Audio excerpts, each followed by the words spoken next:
Then let's make a start. Good evening, everyone. Welcome to what is actually, well, as originally foreseen, this would have actually been the final event in the Conspiracy and Democracy project. The original schedule was that the project was to wrap up at the end of 2017.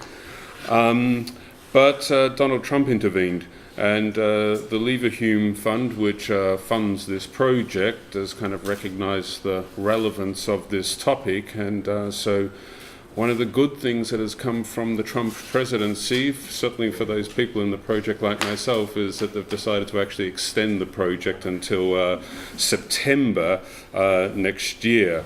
So that means that the kind of the valedictory feeling that this talk otherwise would have had, that's not so much the case, because next year, I think actually perhaps not in Lent term, but in Easter term, we'll be also having a few more public events. But I think actually Trump has perhaps, he absorbs so much of our attention and exacerbates a problem which has actually always plagued this field of conspiracy theory studies, and that is the attention, all the attention kind of is sucked up by the American case. The American political culture has always seemed to have a certain affinity with conspiracy theorizing. But of course, conspiracy theorizing is not something which is specific to American political culture, and so it's great to have Scott here tonight.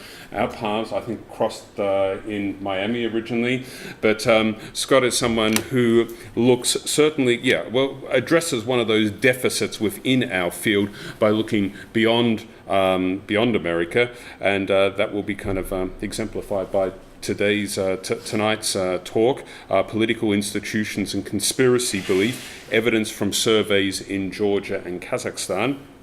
Scott Radnitz is Associate Professor in the Henry M. Jackson School of International Studies, and he's the director of the Ellison Center for Russian, Eastern European, and Central Asian Studies, both at the University of Washington.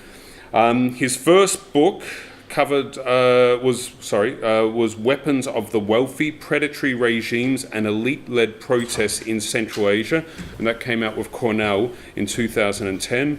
And there's a whole series of articles which he's published in very prestigious journals, but obviously he's someone whose expertise is recognized beyond academia, because he is regularly consulted and has a presence also in the popular press, where he kind of writes for Foreign Policy, the National Interest Slate, and the Washington Post. And at the moment, he is writing a book on the political uses of conspiracy theories in the post-Soviet region. I guess what we're going to hear about tonight is in some ways, obviously fits into that story. The way we'll do it is that I will hand over to Scott now, and he will take the floor, and then he'll speak, and then we have Hugo, one of my colleagues on the project. Hugo actually has been doing work on surveys and using that kind of empirical approach to tackle this topic, and I think that kind of therefore nicely lines up with your approach also.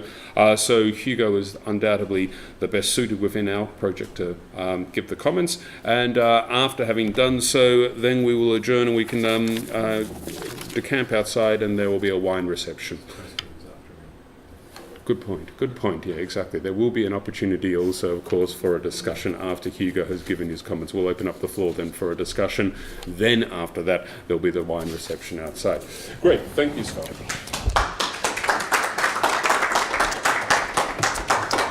Thank you, Andrew, and I want to thank the project for having me out here. It's an honor. I'm happy that I'm not the last speaker in this project. Let it go on at least until fall, and perhaps even longer. As long as the world remains interesting, there will still be research to be done.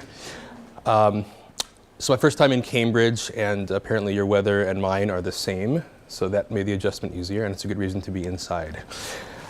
So let's get started.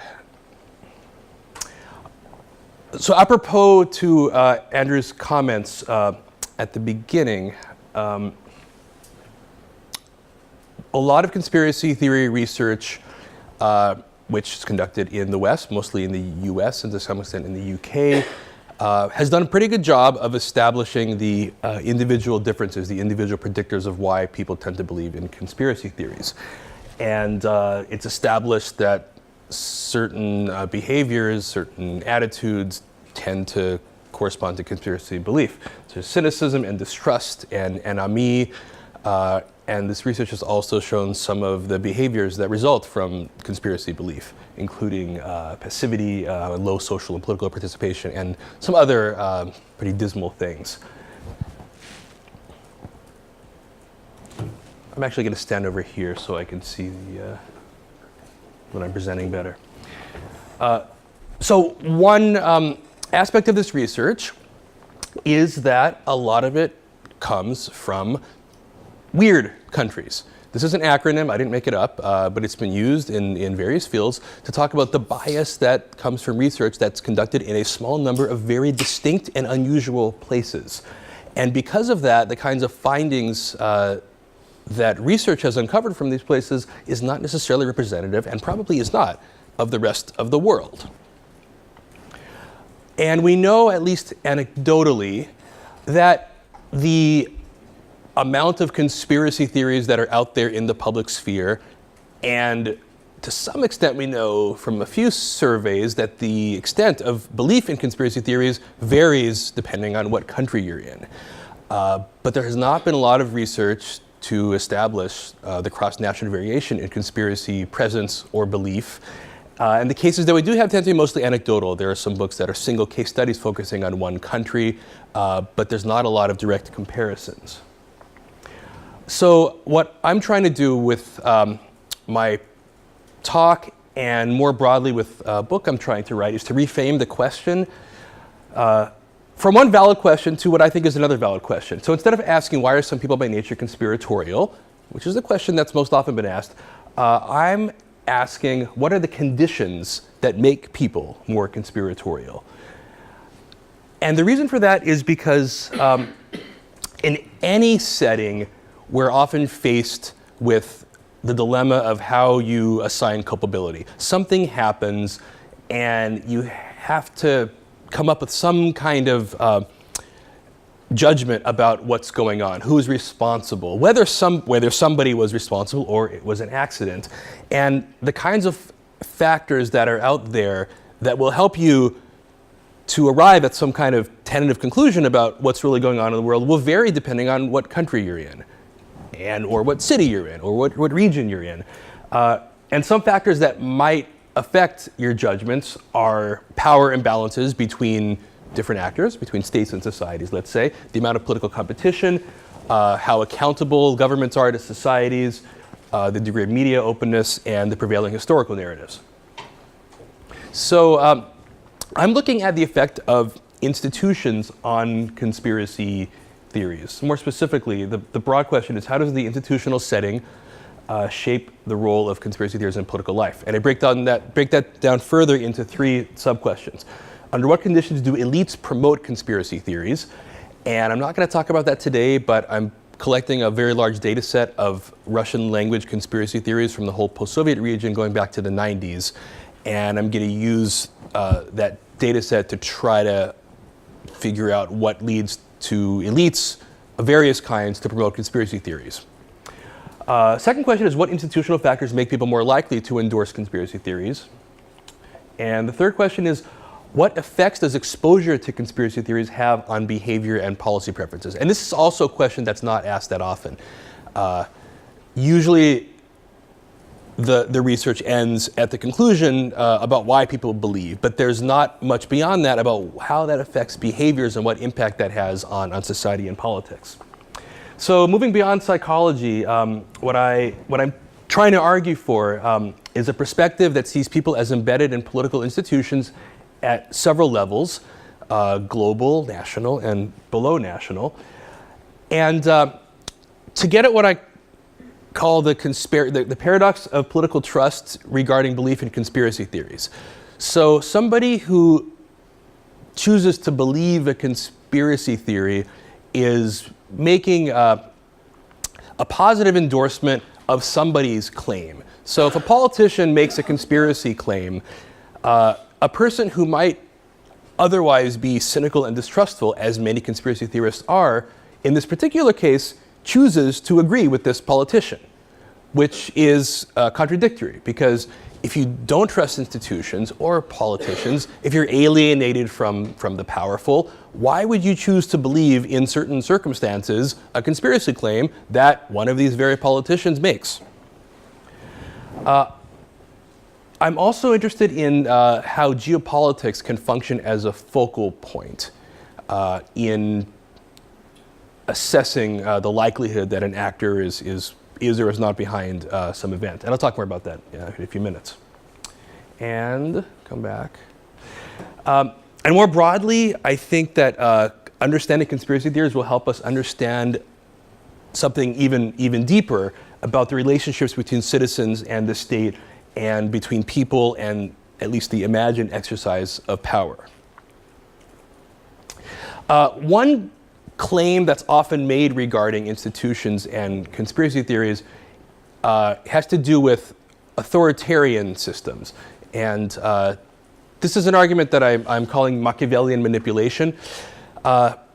This is an idea which you find in the popular press. It's kind of the conventional wisdom that this kind of thing goes on, that dictators use conspiracy theories to manipulate the masses. But there has not been very much scholarly research at all on this, probably because it's just so obvious. It's assumed to be the case that this goes on.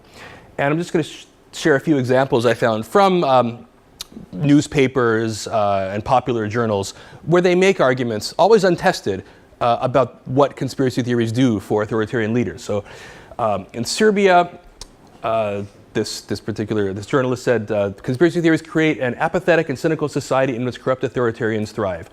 In Egypt, conspiracy theories increase the sense of alarm among people and prevent them from thinking critically. In Venezuela, politicians use conspiracy theories, use any fabricated pretext to jail opposition leaders and crack down on dissent. And conspiracy theories is one of those pretexts. And politicians also deploy conspiracy theories in the Arab Spring. Who does it? It's desperate regimes led by desperate men who are afraid to admit the genuine roots of the revolutions that engulf them. So there's a lot of cases anecdotally of this happening. We kind of assume that it happens. So in short, conspiracy theories are used to distract, deceive, and demobilize the population for very manipulative strategic purposes. But does it work? We assume that it does, usually because we who study this are far away from places where this happens, but it hasn't really been tested. So data I'm using to answer some of these questions comes from focus groups and a survey in Georgia and Kazakhstan. So why these two strange, obscure countries? I'm saying that facetiously. So these countries are useful for comparative purposes because of institutional variation. Georgia is a certain kind of democracy. It has competitive elections. It has pretty open and raucous politics and a fairly free media. Politics is conducted out in the open. People have strong opinions.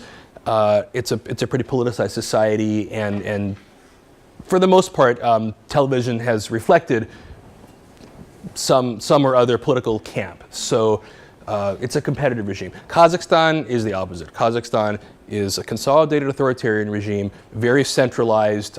Parliament is subordinate to the executive. There's no free media to speak of. These two countries also vary along another important axis for my purposes, and that is foreign policy. Georgia is very anti-Russian. They were invaded by Russia in 2008, and pro-West. Kazakhstan is not exactly the opposite. They're not exactly anti-West, but they're pro-Russian, and it's partly owing to geography. So they tend to align their foreign policy and think favorably of Russia. I did focus groups in September of last year in 3 cities in Georgia and 2 cities in Kazakhstan. Following that, I administered a survey of 1,000 respondents in each country. That was in March of this year. The main source of data that I get from these surveys, which I'm going to show you today, is 8 generic conspiracy theories and 8 specific conspiracy theories. I'll talk about that more in a minute. I also include 3 survey experiments and a variety of other questions on the survey instrument on various kinds of engagement with the state, which I'll talk about more, social and psychological characteristics, and the usual demographic questions. Okay, so let's get down to business. The first way that I measure conspiracy theories, I borrow from work that's already been published in the West, an article by Brotherton Adele from a few years ago, where they attempt to come up with a single conspiracy index, a set of questions that are generic enough, because they don't name specific actors, that they can be asked, at least theoretically, anywhere, and that would allow you to compare people in different countries directly using the same questions. From that long list, I selected 8 that represent several of the dimensions that they identify through their analysis, and also ones that I considered likely to be relevant and understandable to the people in these countries and the post-Soviet world in general. So here are the 8 questions. I'll just read them fairly quickly so that we're all on the same page. Regardless of who is officially in charge of governments and other organizations, there is a single group of people who secretly control events and rule the world together. The government is involved in the murder of innocent citizens and or well-known public figures and keeps this a secret. The power held by heads of state is second to that of small unknown groups who really control world politics. The spread of certain viruses and diseases is the result of deliberate, concealed efforts of some organization. The government permits or perpetrates acts of terrorism on its own soil, disguising its involvement. The government uses people as patsies to hide its involvement in criminal activity. Experiments involving new drugs or technologies are routinely carried out on the public without their knowledge or consent. A lot of important information is deliberately concealed from the public out of self-interest. And for each of these questions, respondents were to select whether they believe it's definitely true, probably not true, or definitely not true. And here is what I found. Georgia is in blue, Kazakhstan is in red. I'm going to tell you a few things that I think are worth concluding from this diagram. Georgians are more conspiratorial across the board. They're significantly more conspiratorial on all of the questions at greater than P equals 0.001, so there's 1 in 1,000 chance that they're equivalent or that they're not different. The only one where the significance level is less is terrorism, but even there, Georgians are higher. It's also worth noting that in general, people occupy sort of a middle range of conspiracism. The lowest they can score is 1, so the range is 1 to 4, so 2.5 would be the midpoint. And people tend to hover around the midpoint. Georgians tend to be higher, closer to 3 than 2, and Kazakhstan is roughly split between 3s and 2s on average. So this tells us something, but not everything. I also want to know about conspiracy theories that affect the region directly, and that might produce different results because the kinds of conspiracy theories that people face in daily life are not generic. They have names, they have actors, they have countries, and so it's relevant to ask people about theories that they might have encountered. So I created this list myself from my experience in the region, from secondary sources, a bit from the focus groups that I had conducted that gave me some ideas. And I also threw in a couple questions that are not specific to the region, but would apply elsewhere and yet are still applicable in the region. So I'll quickly read through these. The first one is whether global warming is a hoax. This is a global theory of sorts, more popular in some countries than others. Not necessarily specific to the region, but at least enough people will have heard of global warming that they should be able to make an assessment of this. Second question, regardless of who is officially in charge of governments, media, and organizations and companies, Masons really control world events like wars and economic crises. Mikhail Gorbachev was really working for the CIA when the Soviet Union collapsed. America supports fascists in Ukraine in order to increase its geopolitical influence. Russia, America, and other powerful countries secretly work together to control world events. The 9/11 attacks on the Twin Towers were perpetrated by the American government. Regardless of who is officially in charge of governments, etc., substituted Jews for Masons. And finally, America employs local non-governmental organizations to overthrow governments in the former Soviet Union. Again, some are really specific to the region. The claims about fascists and non-governmental organizations are conspiracy theories that are prominent in the Russian media and at least anecdotally seem to be believed by a large number of people. Masons and Jews are both global conspiracy theories but have a particular flavor in this region. They have a particular history in Russia. I think that makes them more relevant. And the results are here. Here the results are a little bit different from the previous set of questions. In general, scores are lower. Here the mean is much closer to 2, which is probably not true than 3. And it's not always the Georgians who are more conspiratorial. In fact, respondents from the two countries are statistically equal on the questions of global warming and Jews and NGOs. Kazakhstanis are more conspiratorial on the question of fascists and 9/11. The reason for this is most likely because these are theories promoted by the Russian government and on Russian television, and Kazakhstanis are much more likely to watch Russian television, or at least to hear the kinds of discourses that emanate from Russia and agree with them than Georgians are. Georgians are more likely to believe that Gorbachev was really working for the CIA and that Masons really control world events.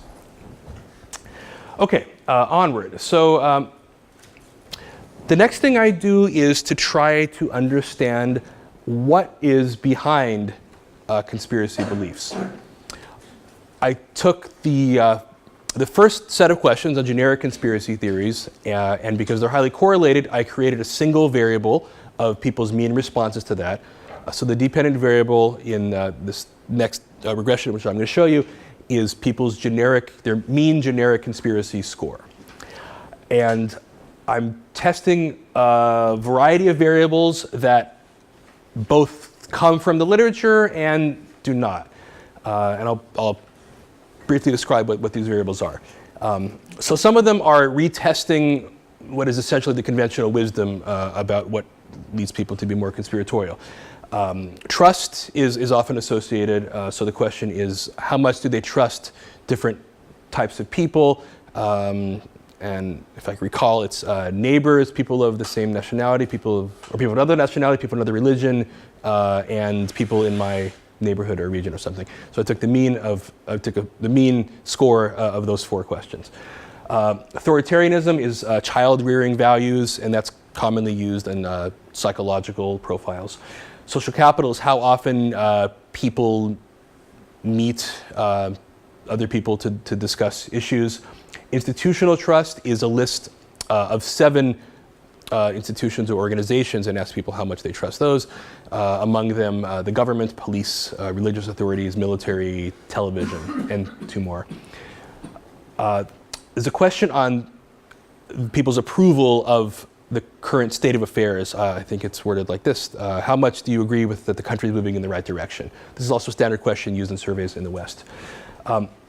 The democracy question is about how democratic they believe their country is, which is not about democratic values, how much they prefer democracy, but how democratic they think the current government is. Efficacy is from 2 questions that are also often used in the West, and that is, it's a measure of how much influence people think they have on the political system, how much their politicians listen to them. And the bribe question comes from Transparency International, and this is simply, have you given a bribe in the last 12 months? And this question I think has never been asked before on a conspiracy survey, and the reason I include it is because I want to have a tangible measure of people's interaction with the state, which is somewhat different from the other questions, which are more about attitudes. This is about people's actual experience, under the assumption that people who get hassled for bribes more from the state may have a less favorable view of governments and therefore may believe that bad things happen in general. Plus the usual demographic questions. So here are the results. So what I've done is I show the results by country separately. The left column of each country is the social psychological variables. The second column is the institutional ones, and the third column is all of them together. Would it help if I dim the lights? It's okay? Okay. Okay, so what's interesting about this first, in the first column, some variables work in the opposite way that they would be expected to, given previous research. So the interpersonal trust, people who are less trusting of other people tend to be more conspiratorial. That's kind of consistent with the conventional wisdom. However, in Georgia at least, more educated people tend to be more conspiratorial, and younger people also do. Those both go against most of the findings that are out there. In Kazakhstan, the interpersonal trust works the same, except for authoritarianism, it's the opposite of expectations. That is, less authoritarian people in Kazakhstan tend to be more conspiratorial. And social capital also works in an unexpected way. People with more social capital, at least in Kazakhstan, tend to be more conspiratorial. But it should be pointed out that these are not very powerful variables. That is,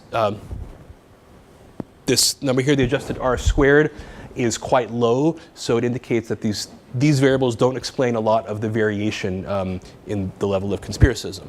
So now we'll look at the third column when I combine that with the institutional variables. And this indicates that all of them in Kazakhstan and 4 out of 5 in Georgia are highly significant and in the expected direction. So people with lower trust in institutions, who approve of the government less, who feel less efficacious toward their government, and who believe their government is less democratic, are all much more likely to have a higher conspiracy score. In Kazakhstan, people who have given a bribe in the last 12 months, or at least admit that they do, are also significantly more likely to have a high conspiracy score. In Georgia, there's that variable is not significant. One reason for that, there was a very small number of Georgians who say they've given a bribe in the last 12 months, and that's largely because at least petty bribery doesn't happen very often in Georgia anymore as a result of reforms that were carried out in the previous government. So this gets us part of the way, I think, to helping to support a claim that I'm making that institutions matter. And even though these are individual level variables, the ways that people interact with the state, or the way the state treats them, or the combination of the two, has a large effect on people's tendency to perceive conspiracies. And it's worth noting that even though these 4 institutional variables are kind of roughly similar in that they're all asking about the same type of issue, each one is still significant even when put in the same regression. They don't cancel each other out. Okay, I'm going to shift gears a little bit here, and I'm going to show you 2 small excerpts from the focus groups that I did. The first one is from Pavlodar in Kazakhstan, and this is a small section from a 2-hour focus group, which is one of 12. It's not necessarily representative, but it does illustrate something I want to show. So this is a discussion about the color revolutions. I had the moderator toward the end of the focus group ask people why they thought the color revolutions happened. And for those who don't know, these are mass protests that overthrew governments in Georgia, Ukraine, and Kyrgyzstan in the early 2000s. And something which people in the region were very aware of. So the moderator says, now I'll read some thoughts of some people. You tell me whether they're applicable to these revolutions. People were fed up and tired of the leader, so rose up against him. So the first respondent says, no, they were organized, as if they could do it themselves. Another person says, but if the leader was okay, why would people do it? And the first respondent says, they would have suffered, nothing would have happened, they were simply organized. The moderator says, who organized them? That same respondent says, those who are interested in destabilizing the situation are on Russia, specifically Russia, because it controls too much territory. Are these subversive forces inside or outside the state? From the outside. They appeared from the outside and spread to everyone inside. people by themselves are standing around and doing nothing. What can they do? And then suddenly people rebelled so fervidly. Again, someone is sitting back and running things. And then here is an excerpt from a focus group in Kutaisi in central Georgia. And this is a question, or it's a part of a discussion about the Rose Revolution, which happened in Georgia. Shevardnadze had a lot of influence in Georgia, and I think his influence remained through his clan inheritance. Saakashvili, that's the person who became the next president after the revolution, also belonged to his clan. After all, the revolution was staged, a performance. Who could overthrow a government with roses? When two countries wanted to topple Gamsahurdia, that was the first leader of Georgia, they overthrew him by force. He didn't suit America or Russia. The moderator says, Mzia, what do you think of the Rose Revolution? It was indeed a performance put on in whose interest? In the interest of America. So much support came suddenly. The army was equipped and given a salary. Whose money was it? America's. Then they build out. I translated that badly. Then they go build the army. Then they build the army and go to Afghanistan. They say the United States came up with the script. In my opinion, Russia no longer had influence in Georgia, so they removed Shevardnadze. So they show a variety of things. One thing that I take away from it is that, at least on these topics, people seem to have very strong opinions. They seem, or at least they think they know a lot about what happened. And it's stuff that's not things that you can see on the surface. Theories that people have about the world. And it's also interesting to look at the kinds of logic they use to justify their claims. So in the case of the previous focus group, the fact that Russia was nearby, and there's this geopolitical game where America is competing with Russia for influence. So simply the fact that Russia was around there and Russia was in some ways the loser from those color revolutions was evidence to that speaker that that America must have been behind it. And here too, it just doesn't seem right. How can you have a revolution with roses? Even though this happened in their own country and hundreds of thousands of Georgians participated, it still seemed to this one speaker that this is something that couldn't have happened without outside help. There's someone asking a question. Should I? Yeah, okay, go ahead. Sure. Can you just explain the top line? Is 31 plus mean? That's the age group. It's the age group of this particular focus group. What age? All ages. In practice, I think it was 31 to 65. Thank you. Yeah, but I don't think they excluded people if they were over 65. Okay, so this brings up the question of how people go about making sense of complicated reality, which in these countries and other countries is often murky and very uncertain. People are making judgments in real time. So how do you go about deciding whether something that happened, like a revolution or something else, is a conspiracy or not? Do you decide based on the actor that's involved, whether it's somebody you like or dislike? Do you decide based on the incident itself? Is it the kind of occurrence that is associated, that's likely to be a conspiracy? If it's a coincidence, somebody happens to be in the right place at the right time, is that important? Or the the universal question, who benefits? And you can see that logic at work in the focus groups that I just showed. So to get at this, I'm going to do survey experiments, and my supposition is that some criteria that people use, or some ways that people go about assessing how conspiratorial or how likely something is to be a conspiracy, has to do with first their baseline of conspiracism, how high their generic conspiracy theory score was as a baseline. More conspiratorial people are probably more likely then to perceive a conspiracy in a given instance. And then because of what I showed in the regressions, right, the fact that some people tend to have more or less cynical views, more or less distrustful views of the state is also probably a factor. And then geopolitical alignments tell you who's friend and who's foe. So survey experiments allow you to randomly vary certain aspects of a vignette. And so I have 3 fictitious vignettes that I'm going to show you in a minute. And by randomly assigning each of those versions to people, it allows you to identify which variables are doing the work, which ones are causal. It's also useful because unlike the list of questions I showed before, which are fully formed conspiracy theories where people basically answer yes or no, here I'm presenting people with new scenarios, things they haven't encountered before because they're not real, and seeing how people make decisions in real time. it also allows me to decouple the actor from the action. So again, with the lists I showed earlier, an actor went along with an action. So it was NGOs overthrowing governments, or Western NGOs overthrowing governments, and those things were always together. What happens if you take them apart? Which element, which of those two is more important? And is the difference between Georgia and Kazakhstan a difference in degree or in kind? That is, will Georgians simply be more conspiratorial, but the relationships among variables will be the same? Or are things different in a more competitive regime like Georgia and a more closed regime like Kazakhstan? So the first experiment has to do with conspiracy and cognitive dissonance.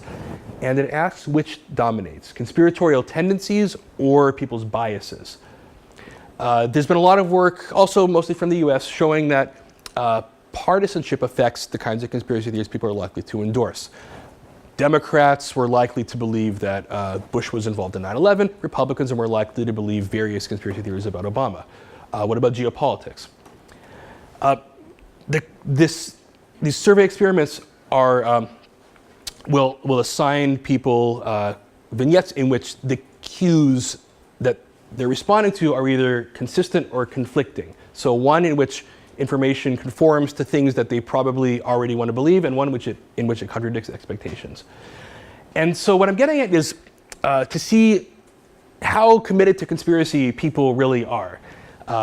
And I'm going to force people to decide whether something is a conspiracy when everything about it seems conspiratorial, except the accused actor may be someone they like. So let's cut to the chase. So this is a plane crash. And there are 4 versions of it, and 2 variables, each with 2 versions. So I'll just read one of the versions, and then you'll get a sense of how the other ones work. So, an American civilian airliner flying over the Pacific Ocean mysteriously crashed, killing all 129 people on board. The weather was good and the airplane was in excellent condition.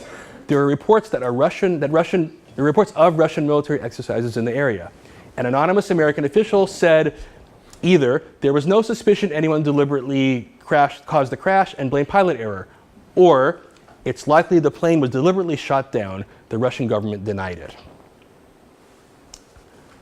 So the following follow-up questions were: how likely do you think the plane was deliberately shot down, and how much would you agree that the nation of the victim should take retaliatory action for the loss of life? So here's a way to understand sort of the conundrum that people face in answering this question. So in some cases, the information aligns with what I expect are people's pre-existing biases, and in some they conflict. So let's look at Georgia. In the case of Georgia, when the victim is Russia, but Russia says it was an accident because they're likely not to be sympathetic to Russia in the first place, and because no one says that the Russian plane was shot down, they're unlikely to think that it was. If the victim was America, and America said Russia did it, then Georgians are more likely to think that that's actually what happened. The dilemmas come in when the information conflicts. So in Georgia's case, if the victim is Russia, but Russia said America did it, how do Georgians go about deciding whether that's a conspiracy? Because it's a friendly country that's accused of shooting down an enemy airliner. And on the other side, if the victim is America, but America says Russia didn't do it, how do Georgians, who tend to not like Russians, decide whether that's a conspiracy or not? And so everything is then flipped for Kazakhstan. And here are the results. The takeaway here is that it doesn't matter whether the spokesperson claimed that the plane was deliberately shot down. What matters is who might have done the shooting, or rather, whose plane was shot down. So in the case of Georgia, they're far more likely to believe that there was a conspiracy when the US was a victim, even where the Americans deny that it was a conspiracy and say that it was an accident. Likewise, in Kazakhstan, as long as a Russian airliner was shot down, they're likely to see that was a conspiracy, even if the Russians themselves deny that America had anything to do with it. Georgians are slightly more conspiratorial than Kazakhstanis, consistent with what we saw before.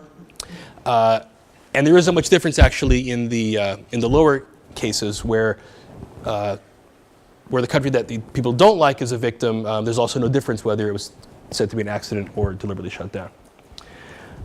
Yeah? The error bars, are they 5% confidence interval? Yes, these are 95% confidence intervals. What's interesting, though, is that retaliation, people's decision about, or the preference for how to respond to this, doesn't follow directly from their previous responses.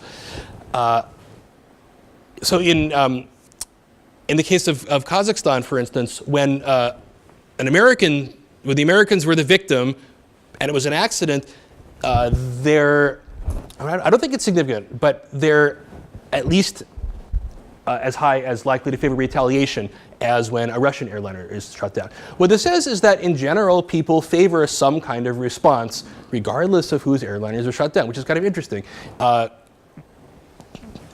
Posing it as a conspiracy makes no difference in whether people favor retaliation or not. The second experiment is Machiavellian manipulation. This tests whether a politician's claim to be countering a conspiracy theory is in fact a good political strategy. And here I decouple the identity of the perpetrator from a claim of conspiracy or not. The actor will either be one that is generally sympathetic to people in the region and one that is generally disliked. And the claim is that there was an external plot or there was not. So this is going to be a challenge to people who are generally mistrustful, because what they're going to be asked to do is support a politician or not, depending on what that politician claimed. So if people are truly cynical and yet conspiratorial, would they support a politician who they otherwise wouldn't like, who they might believe is committing conspiracies, when that politician is claiming a conspiracy theory himself? So this is about a protest. There was recently a protest of 200 people in a major city of Georgia, in which people demanded greater rights for either factory workers or the LGBT community. You can guess which one is more disliked in the region. The official in that area refused to make any concessions and warned them to disperse, saying either the group's actions threatened public safety or he had good evidence that they were sponsored from abroad by an unfriendly country. And then people were asked about the characteristics of the official. If that person wanted to ascend to higher office, would they support him? And whether the government should accede to the protesters' demands. And here it's a bit more straightforward because the hypotheses are the same for both countries. The expectation would be that when there's a dislike group that's part of a conspiracy, people would be more likely than to support heavy-handed actions against them. When there's a liked group that is not involved in a conspiracy, people would be less likely to support that kind of action. And what I find here is that, again, conspiracy does not matter. What matters is whether the protesters were LGBT. Generally, the numbers, the scores are roughly the same in Georgia and Kazakhstan. Almost exactly the same for LGBT. Georgians are a little bit more generous toward workers. So lower numbers means that they assign the politician less favorable political traits. So the LGBT treatments in both countries make people more likely to ascribe more positive more traits to the politician. It also makes them more likely to support the official if he were to ascend to higher office. But here the scores are lower across the board. That is, even while people distinguish depending on the treatment, they don't want to support this politician anyway, in any treatment. And whether the government should accede to protests, again, the breakdown is exactly the same depending on treatments. People are far more likely to want the government to take a conciliatory response to protesters if they're workers, and much less so if they're LGBT. And conspiracy, again, doesn't matter. And yet the scores are higher across the board. That is, even in cases where people are less favorably inclined toward LGBT, it's still over 2. That is, a lot of people in both countries still think the government should accede to their demands. And the scores on this question are higher than the scores for supporting the politician. Yeah? Just a bit confused. Was maximum score 4 or 5? 4. 4, okay. Yeah. Okay, the third experiment is about who people perceive as most likely to be a conspirator and how exposure to that treatment affects people's desires for remediation, how to address the results of the conspiracy. So I'm going to vary the level of the perpetrator, local, regional, that's geopolitical, or global. And this kind of gets at whether people are more likely to believe that a conspirator is somebody they have actual experience with or someone out there in their imaginations. And there are lots of conspiracy theories everywhere that address one or the other. And it also asks whether conspiracy is subject to remediation. If the plot is global, if people are powerful, it might be the case that people simply think there's nothing they can do about it and they give up. Or do people actually think that they can do something about it?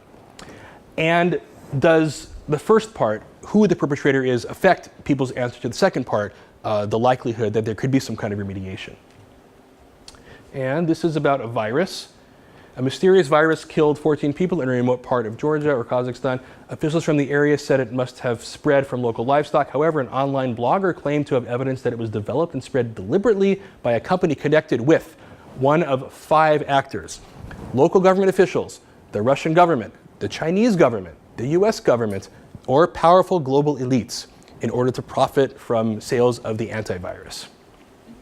The follow-up questions are whether the blogger is correct, that is, whether they think it was a conspiracy, and then several follow-up responses, political responses. So the hypotheses here are a bit kind of more difficult to get a handle on because they're all plausible. The only ones that probably would not be plausible are that Georgians would be unlikely to suspect the US and Kazakhs would be unlikely to suspect Russia. In general, people dislike local government. Everyone dislikes China in these countries. I'm not sure how they feel about a global network that's unnamed. And the results show that Georgians are much more likely to believe it's a conspiracy if it's the local government that was supposedly in cahoots, and Kazakhstanis were more likely to believe that if it was China. But other than that, there's really not much variation. The scores are very high, so people are likely to believe that the blogger was correct, this was a conspiracy, and I guess they found them all plausible, although Georgians much more so than Kazakhstanis. Then one of the questions was whether people would favor protest against the guys who did this. And again, other than the fact that Georgians are more likely to protest than Kazakhstanis, there really isn't that much variation. Regardless of who it is, people tend to think that protest is a worthwhile response, but it doesn't really matter who they're responding against. This one's interesting, but for the wrong reasons, whether people favor violence in order to address this problem. Georgians, for some reason, are far more likely to endorse violence. I'm not sure exactly why that is, but it also doesn't matter who they're responding to. And finally, the question of nihilism, passivity. It doesn't matter what we do because we're weak and the powerful will get away with it anyway. The scores were generally lower here than for protest, and then much lower than for violence in Georgia. And again, it doesn't matter that much. Georgians are more likely to say there's nothing they can do about it if it's Russia or local. And for Kazakhstan, again, it's mostly the same across the board.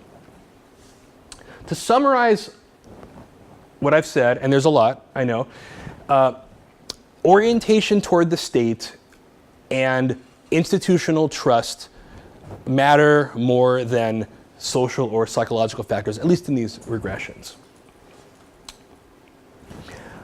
A consistent finding is also that Georgians tend to be more conspiratorial than Kazakhstanis, but it's a matter of degree rather than kind. It's a quantitative rather than qualitative difference. The relationships are still roughly the same. The claim that there is a conspiracy is actually not that important. It doesn't seem to drive attitudes or behavior. What does matter is people's lay assessments of whether the actor supposedly involved is a good guy or a bad guy. And this is motivated reasoning. which has been found to be associated with conspiracy theories and other work. Elite conspiratorial rhetoric does not translate automatically into political support, and distrust of authority, which is pervasive, at least in these countries, attenuates the endorsements of an official conspiracy claim or any policies that this political figure would endorse. That's the Machiavellian Manipulation theory. And conspiracy belief does not translate necessarily into futility. In general, people who believed in conspiracy theory were also likely to favor a variety of tangible responses, some perhaps more productive than others, but they believed that there was something that they could do, and they didn't simply throw their hands up. And finally, broader conclusions. Conspiracy theory is not the most effective political claim that you can make. And the Machiavellian thesis doesn't really work out. It's not necessarily effective as people would want you to think. There may be other kinds of Machiavellian rhetoric that politicians can engage in, but claiming a conspiracy is not magic. I think conspiracy is priced into people's stock. That is, in general, at least in the cases that I surveyed, people believe that conspiracy is a plausible thing, that it happens a lot, and it's not a big deal if it does. It's just the way things are. So that when you present somebody with a proposal, with a conjecture that may be shocking to people who generally don't believe in conspiracy theories, it actually doesn't come across as that shocking. It's kind of a blasé attitude because it's simply the way the world works. And so the institutional setting, which includes the country's geopolitical stance, the kinds of ideas that are out there in the ether about who's our ally and who's our enemy, and people's engagement with the state, help people establish benchmarks when they're trying to make sense of complicated and sometimes very murky realities. And these institutional factors don't conflict with individual differences, but they do shape them. So going back to the thing I started with, the findings about what leads individuals to believe conspiracy theories may function differently depending on the institutional environment. So beyond this, I'm trying to write a book, so there are other things I need to do with data. But more broadly, in the field, I think an interesting question is, what is it about governments, about states, that makes people more conspiratorial, either in general or in specific cases? In the case of Georgia, was it the nature of the regime, that it was competitive and has contested politics? Is it the fact that there's media? Is it the fact that it's a polarized society, partly as a result of political openness? I didn't include Russia in these surveys. I'm actually applying for funding now to conduct the same survey in Russia. Russia's a big elephant in a big room, and I would also be interested to know how Russians are compared to Georgians and Kazakhstanis. And finally, there's no way to avoid him. It's no longer, if it ever was, the case that conspiracy theories are mainstream in countries like Russia, Kazakhstan, Egypt, Venezuela, but not, say, in America. Now conspiracy theories are completely mainstream in America, and there's a Machiavellian leader in charge who uses conspiracy theories on a daily basis, which means for comparativists it's great because now you can compare the East and the West because they're probably not that different. But again, further research awaits. So I'll stop there. Thank you.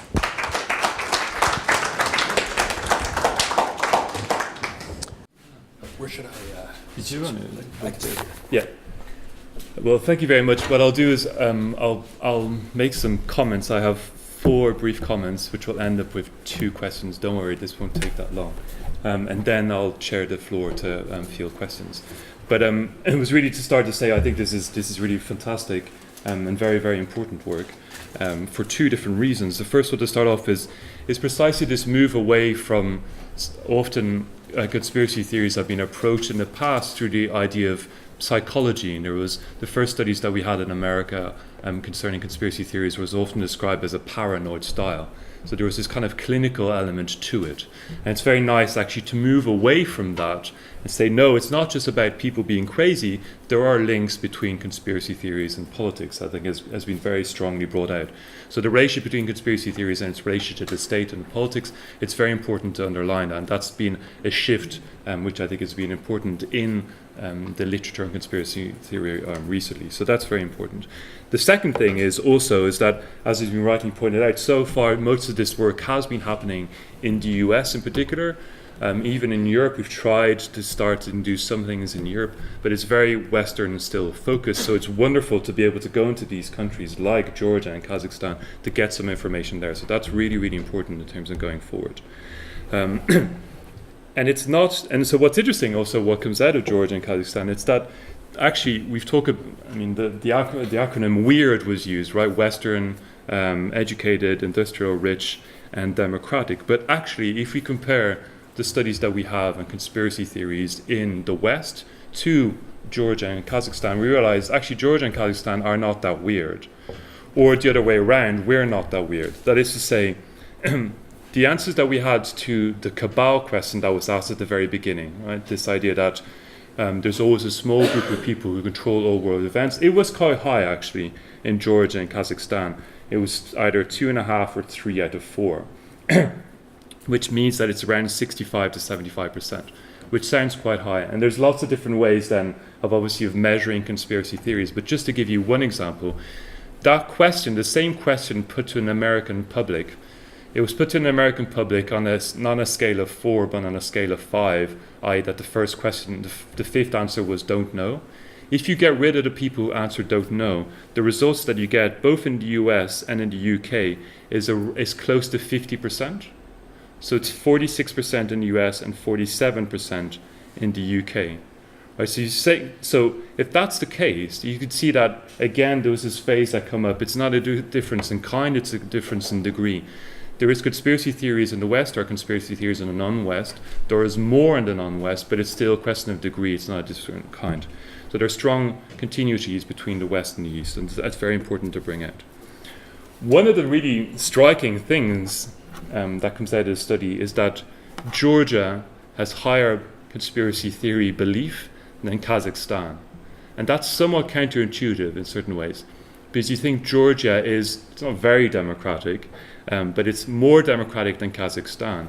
And we've often been thought to believe that, well, if we have an open society, if we have democracy, if we have a free public, critical public, free media, etc., then the truth will out, as it's normally said. So you expect democratic regimes to have lower instances of conspiracy theorizing than not. And this is not what's shown here. Right? It's obviously not talking about full democracies. I did I just checked briefly on the democracy index, how you rank Georgia and how you rank Kazakhstan. Georgia is ranked 78th, so it's like a hybrid regime, some democratic and some non-democratic. Kazakhstan is much lower, it's 139th, it's an authoritarian regime. And yet Georgia has more conspiracy theorizing. So the question then is, why is that the case? Why is it the case that there's more conspiracy theorizing in a country which seems to be slightly more democratic than a country which is authoritarian? And the answer has to do with the fact that when we talk about conspiracy theories, it's not really about democracy as such. The normal way we've thought about conspiracy theories coming out of work that's been done by Uzinski and Parent, that was mentioned there, on American conspiracy theories, is that conspiracy theories track power. That is to say, if you are a Democratic voter and it's a Republican in power, you're more likely to believe in conspiracy theories than if it's a Democrat in power, and vice versa, right? That makes sense? That's normally what we've been thought to believe, that it tracks power. But we did a study both in 2015 and 2016 with YouGov in Great Britain and across Europe. And what we found was, even though that's true, the real conspiracy theorists are those found it's those who are outside the political system completely who are most likely to be conspiracy theorists, right? So there are people in Britain and in Europe who do not vote, who reject the political system as a whole, and have a deep distrust in all political institutions. those people are more likely to be conspiracy theorists. And if you see that, then you see that it's not the actual political regime is not that important. It's what your relationship is to that political regime, which is what comes out then in Georgia and Kazakhstan. It's whether you reject the political system or not. That is the key determinant of knowing if somebody is going to be a conspiracy theorist or not. It's not whether they live in a democratic, semi-democratic or authoritarian regime. It's whether they accept the system within which they live or whether they reject it. That is the key of finding. And I think it's reproduced actually in this research in the sense that, just to give you some comparison, trust in political institutions in the UK is around 15%. It's very, very low. It's higher actually in these two countries, which is interesting. So Kazakhstan, it's quite high. Kazakhstan, it's 3 out of 4. Georgia, it's lower, right? It's 2 out of 4, right? So Georgians, they have a 50% kind of confidence in both their government and their political parties. In Kazakhstan, it's more like 75%. So you see that trust is very important. And if it's true that it's people who have a deep distrust in political institutions are more likely to be conspiracy theorists, countries which have higher distrust in political institutions are more likely to have more conspiracy theories, which explains why Georgia is higher than Kazakhstan. That makes sense? Kazakhstan has more trust in its political institutions, has more people who feel that the political institutions deliver for them, so they don't distrust it and they have less conspiracy theories than the people in Georgia who have more distrust vis-a-vis the political system they inhabit. So the question is not whether the political system is democratic or not. The question is, do the people reject it or support it? And I think that's shown then in the Georgia and the Kazakhstan. Okay. That was, and I've one, those remain, so those are 3 comments. And one final comment, which was really interesting, actually, also coming out of this, is that you say how in Kazakhstan, it's people who are more integrated and at higher levels of education, which are more, who are more likely to believe actually conspiracy theories, younger, more educated people. And it just goes to show, this maps onto some of the research that we did. Social exclusion is not really an indicator of belief in conspiracy theories. You could be very, very well integrated into your own social group and still believe in conspiracy theories. So if you think about the US example, African Americans might be very well integrated into their social group, but it doesn't mean that they don't feel excluded from politics. And here what Kazakhstan shows is actually the inverse, which is that it's people who are very socially included, but actually are more critical of an authoritarian regime. So those are the comments which just try to underline and to pinpoint some of the things that are very important that come out of the project. I have then 2 questions that come out of it, comparing the 2, just maybe to think about and be interested to hear your thoughts on it. The studies that we've done then for the Conspiracy and Democracy Project, which we did these surveys in Great Britain and across Europe in 2015, 2016. I've mentioned some of them before, but the main findings that we had is, in terms of predicting who's more likely to be a conspiracy theorist, one is what we've called complete political exclusion, which I mentioned there, which is, say, people who don't vote, who reject the political system as a whole, and have massive distrust in all political institutions. That's the primary indicator, the primary factor will determine whether somebody is a conspiracy theorist or not. There is a secondary element to it, which is an economic question. So we did find the stereotype that you might have about conspiracy theorists being, white middle-aged men who are unemployed and have lower educational levels. That's true in the sense that they are more likely to be conspiracy theorists. You find conspiracy theorists across all gender, education, income, etc., but it's still the case that these people, the stereotypes, are still more likely to be conspiracy theorists. And what was interesting in here, you didn't mention it, but I read it in the paper, is that you said actually income had no real impact on belief in conspiracy theories in Georgia and Kazakhstan. But that asks a question, which is, why is that the case? Is it the case that actually it's because Kazakhstan, for instance, is a very equal society? When we did the European study, one of the ideas was to compare Sweden with Portugal. And the idea there being is that Sweden, of course, is one of the most, in terms of Transparency International, in terms of the Democracy Index, it ranks very, very high. But it also ranks very, very high on another index, which is the Gini coefficient. I don't know if you heard of Gini coefficient, but the Gini coefficient measures inequality within a country. And so Sweden has one of the lowest Gini coefficients in Europe, whereas Portugal actually has one of the highest. Portugal is one of the most unequal societies we have in Europe. And we found that there was a massive disparity between Sweden and Portugal. That is to say, Portugal had up to 4 times more conspiracy theorizing than Sweden.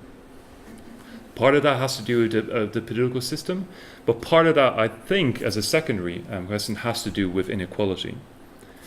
And so if you look at then and see, okay, well, how does Kazakhstan and Georgia rank on the Gini coefficient?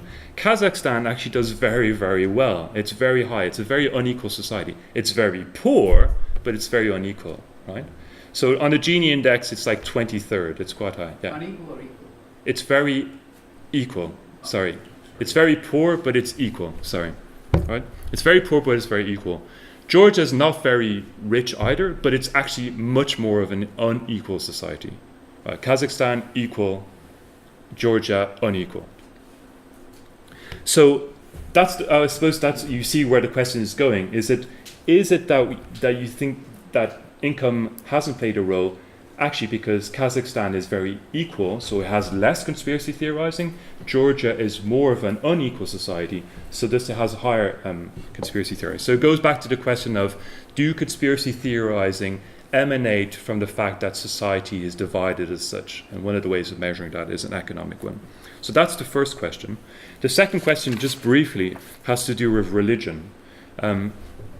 In the literature, it's often the case that people associate religion with conspiracy theorizing, especially a lot of cultural studies that have come of the American Deep South, where the idea is that, well, people who have a Manichaean worldview, think that the world is divided between good and evil, are more likely to be conspiracy theorists, because conspiracy theorists also say, well, these are the good guys and these are the bad guys. So it maps onto one another. Our actually research shows that that's not necessarily the case. Religion and conspiracy theories are correlated, but it's correlated to do with whether you're in a minority or in a majority in the society within which you live. So in Sweden, which is a relatively secularized society, if you are religious in Sweden, you're more likely to be a conspiracy theorist. In Portugal, however, which is a less secularized society, if you are religious, then you're less likely to be a conspiracy theorist. Does that make sense? It's related to being in a minority position or not within the country. So it goes back to the question of exclusion. And so I did a quick check then on Georgia and Kazakhstan. They're very interesting because actually Georgia is about 85% kind of Eastern Orthodox Christian, whereas Kazakhstan is 70% Islam. Right? So you have real differences. And then they have minorities within it. I used to say, so Georgia has about, I think, 10% of Muslims, whereas Kazakhstan has about 25% of Christians. So this is a question. I was just wondering, in your research, did religion play any role at all?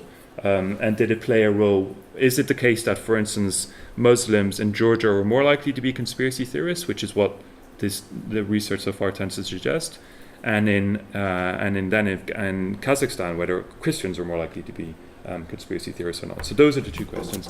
But overall, just to, I think, try to highlight how important, how wonderful this work is, and then ask some questions for hopefully to open the debate. So thank you. Do you want to answer those, and then I'll field questions from? Sure. From if you want to say something. Yeah. Thank you. That's very helpful.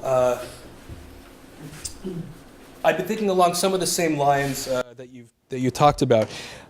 I think one major finding from these surveys confirms a hypothesis which I hoped was correct, which is that it's not necessarily the dictatorships that have the most conspiracies. It's places where politics is more visible. I would describe Georgia as a place where politics is visible. It's all out in the open.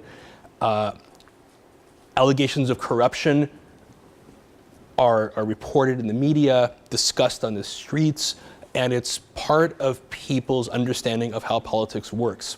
And in unconsolidated democracies in particular, politics is a dirty business. And conspiracy allegations are simply part of political rhetoric. So people are simply exposed to this a lot more in Georgia than they are in Kazakhstan. Kazakhstan people have their suspicions, and in the focus groups, we're not highly favorably disposed toward their governments. Also jaded, cynical, correctly aware that their country is very corrupt, and despite a lower Gini coefficient, which I think also, we should take with a grain of salt because of the way that this data is collected in these places, Kazakhstanis are still very cynical also. So it wasn't obvious from the focus groups that they would end up being more trustful, which they are in the surveys, and less conspiratorial. But I do want to push back against the notion that it's the dictators, it's authoritarian countries where this happens. It happens in democracies, even consolidated ones. As to what it is about Kazakhstan versus Georgia, I don't know. But so the inequality is one, it's a good hypothesis. I ran a combined regression of all 2,000 respondents with all the same variables as before, plus a dummy variable for the country. And that will tell me whether the country difference is explained by those other variables or whether there's still something about the countries beyond what I included in the regression.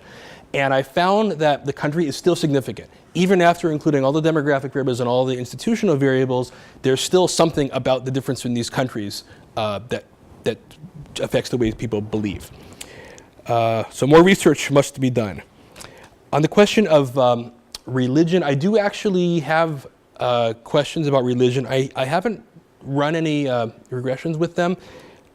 I could, but on the question of minorities, this is actually a relevant question in Kazakhstan because Russians there are something like 15% of the population. It was closer to 40 upon independence. I oversampled Russians, so they were a third of the sample, even though they're more like a sixth of the population. And Russians in Kazakhstan are much more conspiratorial than Kazakhstanis in Kazakhstan at first blush. But then when you include all these other variables in the regression along with ethnicity, the effect disappears. Why? Because Russians in Kazakhstan score lower on all of those trust and state engagement variables. More likely to have paid a bribe, less approving of the government, and they believe the government is less democratic. And this is because they're a minority.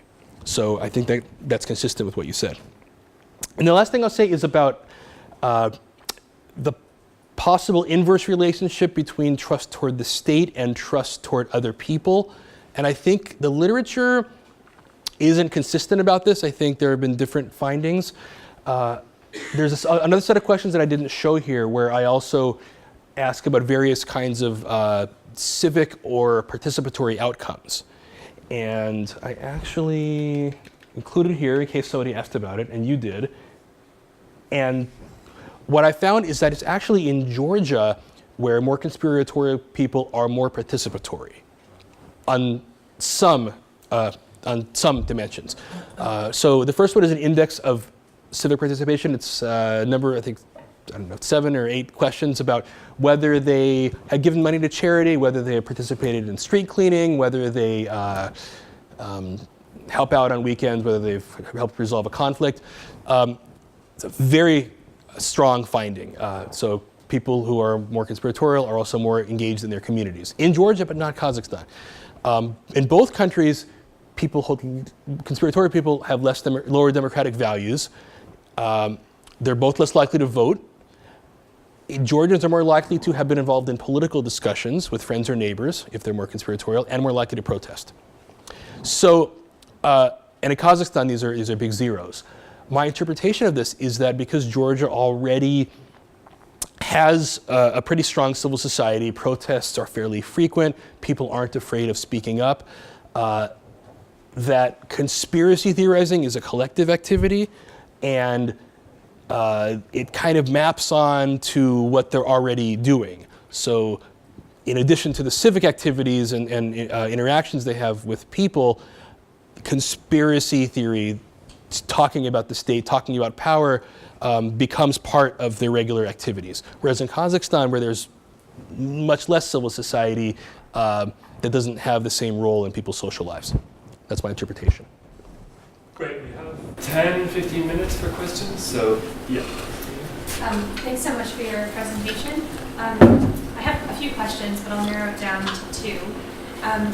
In your research, it seems like you're constructing a snapshot of the present, and one of the questions that occurs to me is, what are the histories of Kazakhstan and Georgia in terms of stability of the digital infrastructures, when telecommunication systems were first introduced, and the kind of primary platform of access for consumption of media for the two survey, or the various survey groups that you consulted, and how frequently they use those sites of access. So things like whether or not they get their news from social media platforms or word of mouth or newspapers. And then a sub-question is how integrated into the state is that media apparatus that they're citing. So that's my broad first question, is whether or not you thought about those factors and if those will be addressed maybe in the scope of the larger book project, and we're omitted here for reasons of time and space. And then the other question I have is in reference to something you referenced at the end of your presentation a few times. You mentioned conspiracy theorizing being effective, and I wasn't quite clear on what that means and how you measured that conspiracy theory's effectiveness. So if you could just elaborate on that, I would really appreciate it. Yes, so the answer to your first question is yes, I did include questions about media consumption, and yes, I've done some analysis with it, but I didn't include it here today. So the question that's relevant here is, in the last week, have you obtained news from the following sources: television, newspaper, internet sites, social media, etc. And equally important for my purposes is what country's media was it? And in particular, I'm interested in whether people are getting Russian news. So by and large, internet penetration is, I'd say, medium to high in both countries. Everybody has a cell phone, everywhere, but most people get their news from television. The effects, I haven't done a comprehensive analysis, but in what I've done so far, the media effects are not large. It doesn't seem to matter whether people get their news more from the internet or not. It actually doesn't matter that much whether you get your news from Russian sources or not. I think on some of the specific conspiracy theory questions, Kazakhstanis who watch Russian news are more likely to agree than people who don't watch Russian news, but it's not as strong of an effect as you might think. And I don't think I understood your second question. Maybe I didn't. I wasn't clear. You said the effectiveness, or you? You used the phrase the conspiracist's effectiveness or conspiracy theory's effectiveness. I think the issue is about whether people believe that they can remedy the conspiracy. Is that the issue? So is it in terms of a politician's intervention to reduce the number of conspiracies? It's whether conspiratorial appeals are effective for a politician to get his way. Okay. I think I used that term in that context. And so I argued that this is the Machiavellian theory, that politicians may use conspiracy theories, but it doesn't necessarily achieve their result that they seek. Okay, so it bears no relationship to kind of an index on truth and how effective it is at describing a kind of reality. No. I don't touch truth here. Okay, there are a few questions. I'm going to take it in pairs. There was you and you. Yeah, so do two of you first, please. Okay. Yeah. So quickly, where do conspiracy theories come from? Do they just bubble up from the collective subconscious, or does someone put them out there? And two, as a casual observer, in the years running up to the U.S. elections, I noticed a lot of increasing distrust towards the elites and the government and so on in the United States. And it appears that Trump's team paid attention to this and were able to capitalize on that. From an expert's point of view, is that what happened? Go ahead, you, yeah. Yeah, my comment was regarding the sources and the reception of the conspiracy theories. You're looking into the reception of the conspiracy theories, or the factors that basically lead to the reception of conspiracy theories. That's one of my comments. And the second one is, where do the elites fit into this? Because you're talking about the masses here. So are they the producers of these conspiracy theories, or?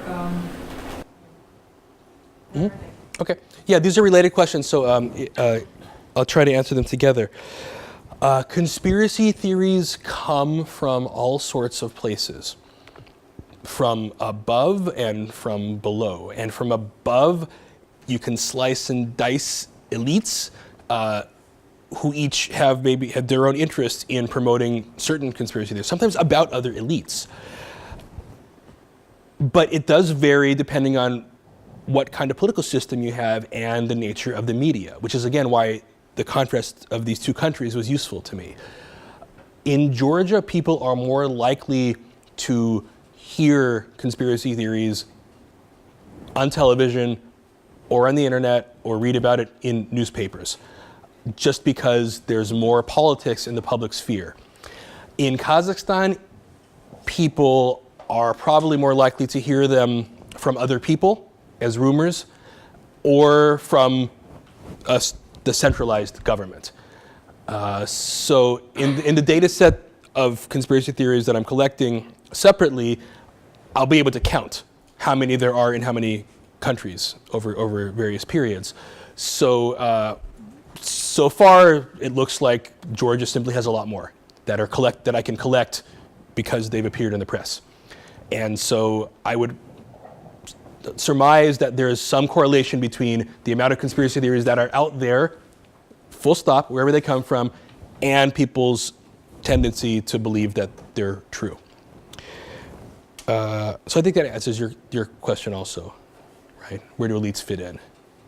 They're there, but I think that the volume and diversity of the conspiracies that elites deploy will vary, again, depending on institutions. Okay, I have 4 more questions. There were 2 here and 2 there. I'll take these 2 first, the 2 of you. Yeah, the 2 of you. You had a question too, did you? Yeah. Yeah, so the 2 of you. Okay, how long is the timeline? Because I was wondering about the popularity of these conspiracy theories in Georgia, where you have a falling participation in the vote. I mean, basically, the apathy is taking hold of lots of people in society, which you can see in the voting figures.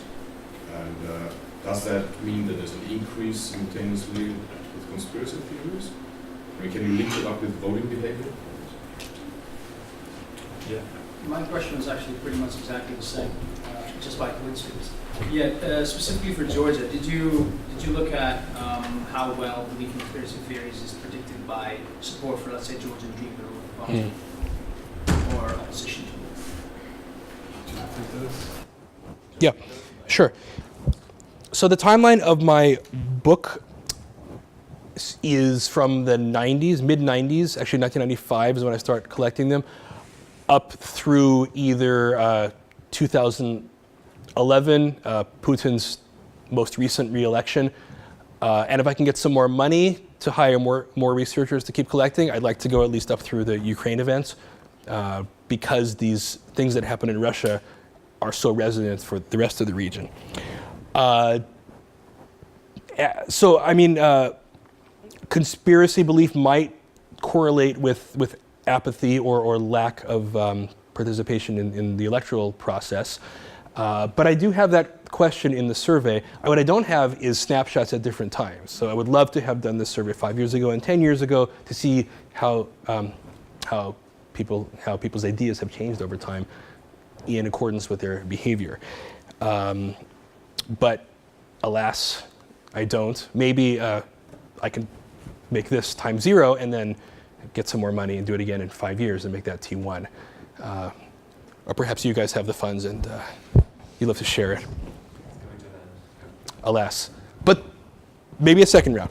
And then party support in Georgia. So I actually do have a question on which party people support, and it's more meaningful in Georgia than Kazakhstan. These days, very few people are willing to admit that they support the party out of power, the United National Movement. So I think it was less than 10% of the 1,000. And I actually haven't run any kind of analysis including that. What would be your hypothesis about that? Well, basically because you alluded earlier to the idea that conspiracy belief is kind of linked to if you're a Democrat, you believe conspiracy theory is more of the Republican power and vice Right. versa, which I'm assuming. Yeah, so this is the Uzitsky and Parent book, right, that makes that argument most prominently. I would even add to that because actually when I said that it was complete political exclusion that determined, so when we did it in Great Britain in 2015, we found that people were most likely to be conspiracy theorists either didn't vote, but if they did vote, they voted in 2015 for UKIP. So they were more likely to vote for an extreme party. So is there not a better metric to use, let's say, opposition to the ruling party rather than support for an opposition party? Yeah. So it depends on the argument here. So if the argument is that because you support the opposition party, you feel excluded and you're upset, therefore you're more likely to believe conspiracy theories about the people in power. That's one argument. The other argument is the reverse, which is that you already feel excluded, therefore you either vote for extreme parties or don't vote at all. Or at least you oppose the ruling party. I think that's more or less a unifying factor in this, right? Oppose the ruling party, or I guess it depends on the political culture. I think in the UK, where there was a clear extreme alternative, right, that allowed people to express their displeasure with the status quo, maybe that was more attractive. In Georgia, I don't think UNM serves that purpose, and I don't think they have any ideologically fringe parties that were well known enough. But at least I could definitely include the variable of voting for the incumbent or opposition party in regression. Okay, take the final two questions. We have the lady there and the man there, please. Yeah. So my first question was just about what kind of questions you asked about religion. So was it religious identity? Was it religiosity?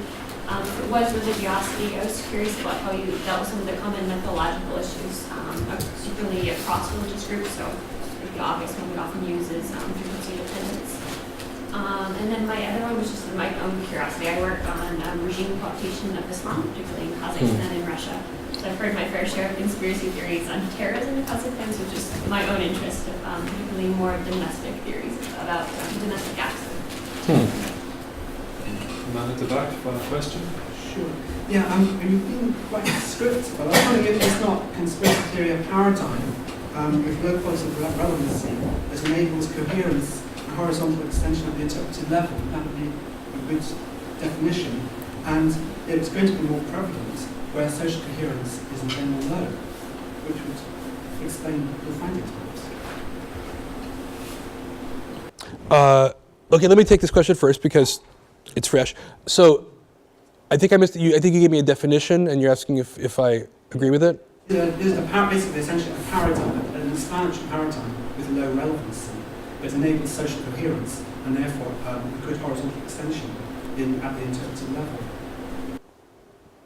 There's a lot in there. I'd have to kind of dissect that and look at it piece by piece. Social coherence. Well, I think some of the variables I was talking about pertain to social coherence, right? Issues of social capital, issues of engagement in civic activities, engagement in voting. So I think this is a factor, and I think this is, I guess, one of the universal findings in all these countries is that where people feel alienated from the system, however that's defined, they're probably more likely to think that bad things happen. Right.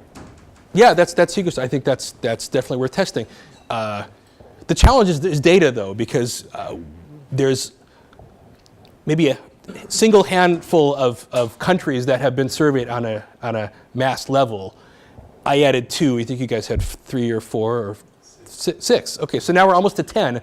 But to really test this theory across nationally, whether it's Gini coefficient or voting behavior or anything else, it's very expensive. You'd have to administer a lot of surveys.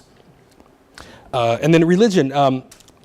So I really ignored, it's on the questionnaire, but I ignored it for this analysis.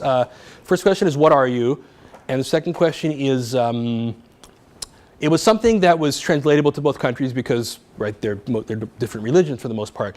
Something like, how strong of a believer are you? It was something I didn't simply make up. It was a validated question. And I know there are debates about this, and religion is a difficult thing to capture. So it's kind of a quick and dirty yet validated measure, and I'm sure it's open to criticism. But I have a lot of variables already, and I didn't want to overload either you or myself. I think on that note, because I think people already gone outside for a drink, and they're cheating and have gone outside already. But we can continue this discussion over wine, which is outside. But you should all join me in thanking Scott for an excellent presentation.